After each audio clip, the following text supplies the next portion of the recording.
Hello, we're here to celebrate the work of Stephen Fowler today, rather than perform our own work. When I was a young wee lad, there was a magazine called Perimeter, which was run by Tom Jenks and James Davis, and one of the poets that really stood out in that was Stephen Fowler.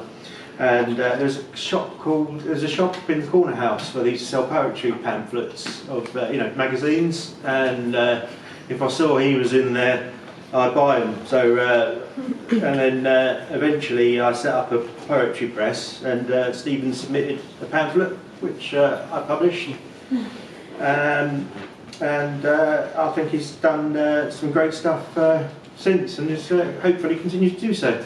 And so that was one of the first books I published, poetry books, and this is one of the first academic monographs I've published, which is written by Judah Rose Lewis, and it's called Overly Verbal. Oh God, damn it! It's called Overly Verbal Ape. I came up with the title so that you'd have to be like really paying attention and enunciating to say it correctly. It's a test. Elaborate biological filigrees. History is blind to all that you are going to say to me soon. Fowler is inquiring what chimpanzees have to say about our blindness to our life history. It is a mirror, not a miracle. Haeckel's law states that ontogeny recapitulates phylogeny. Ontogeny refers to the unfolding of the body of the organism in time, otherwise known as embryology and developmental biology. Haeckel writes, "We do not really understand the facts of embryology until we trace them to their true phylogenetic causes and see that each of these apparently simple processes is the recapitulation of a long series of historical changes." Phylogeny refers to the unrolling of species in time, otherwise known as descent with modification and evolutionary biology. The origin of recapitulation means gone through heading by heading, chapter repeating, again diminutive of head. Let us go through the series of readings. Fowler created a film reading of The Great Apes for Broken Sleep Books Extravaganza on 14th April 2022. The event took place after the face-to-face launch of The Great Apes and before the online launch. The development, the unfolding of an experimental poet's body of work recapitulates the evolution of literary forms. Haeckel's law obtains with respect to experimental poetry. Ontogeny unrolls the self. Fowler is unrolling line after line of the chimpanzee poem. He repeats the phrase, "It's a fight," twice in the reading, and its echoing creates a stillness in sound and meaning following itself. It's a fight that's so still to refrigerator, where the fight is a long unresolved conflict, where the fight is decay slowed to the point of stillness, as a refrigerator slows the growth of bacteria and mold.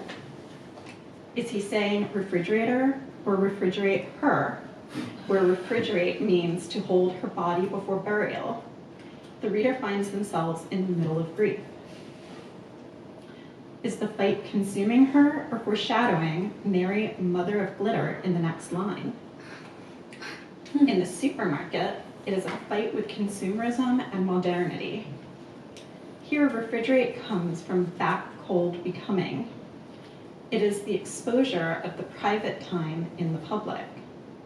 So the supermarket is recalling the human missing the chimp part of himself. There is primate echoing private. Chimps have a thick hair down their backs that helps them maintain body temperature in cold and rain, and it is missing from humans. Ontogeny unrolls. It is the vase found before the outlines of birth and grief. Fowler is illustrating the literature of phylogeny by unfolding himself. There is glitter in his eyes. It is the reflection of the reflection that is shining inside him and outside. The mask casts his eyes into shadow and hides the rest of his face, making his expression difficult to read. The genetic code is also glittering inside the offspring. David Spittle illustrates the relationship between a life history and glitter. He writes, "We glitter, gravel, grave, as brains, afraid, and made." We are glitter brains. We litter our gray matter all over the planet. We describe our brains as bright, not unlike glitter. He catches a glimmer of himself in the glitter and flickering light of the monitor. Gravel abrades. It slows. It sloughs off larger rocks and boulders. It is greater than glitter. It is used in construction, especially landscapes. It is something small that humans form. Graves are the unmaking of humans, the place where decomposition takes place. Graves are possibly where the gravestone will turn to gravel. Glitter causes cancer, and cancer is what grows into gravel, upbraiding our bodies. It is killing and filling out graves. We are made as we are unmade in evolutionary developmental biology. Thank you.